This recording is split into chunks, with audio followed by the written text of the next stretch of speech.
বোদায় পূজা মণ্ডপ পরিদর্শনে বাংলাদেশ সেনাবাহিনী। পঞ্চগড় বোদায় শারদীয় দুর্গাপূজায় সার্বিক নিরাপত্তা প্রদানের লক্ষ্যে বিভিন্ন পূজা মণ্ডপ বিভিন্ন সময় রাত্রে দিনে পরিদর্শন করছেন বাংলাদেশ সেনাবাহিনীর বোদা ক্যাম্পের camp commander lieutenant Tawsif Ahmed Munna এবং সিনিয়র ওয়ারেন্ট অফিসার মকবুল হোসেনের নেতৃত্বে সেনা টহল দল। বুধবার 1 অক্টোবর সকাল থেকে উপজেলার ময়দানদিঘি, বেংহারি ও মারিয়া এবং সাকুয়া ইউনিয়নের বিভিন্ন পূজা মণ্ডপ পরিদর্শন করে নিরাপত্তার বিষয়ে সরেজমিনে পর্যবেক্ষণ করেন তারা। এই সময় পূজা উদযাপন কমিটির নেতৃবৃন্দের সঙ্গে মত বিনিময় করেন।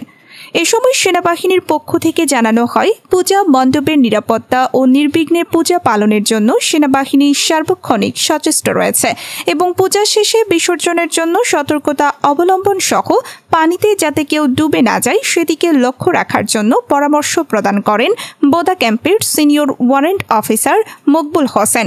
সেনাবাহিনীর পক্ষ থেকে জানানো হয়, আইন শৃঙ্খলা রক্ষায় সেনাবাহিনী, পুলিশ, র্যাব, আনসার ও আইন শৃঙ্খলা বাহিনী সর্বদা সতর্ক অবস্থানে রয়েছে যাতে ধর্মীয় উৎসব নির্বিঘ্নে সম্পন্ন হয়।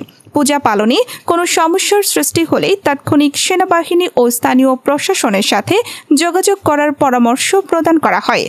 বোদা উপজেলার 10টি ইউনিয়ন ও বোদা পৌরসভার 93টি পূজা মণ্ডপে পূজা উদযাপন হচ্ছে।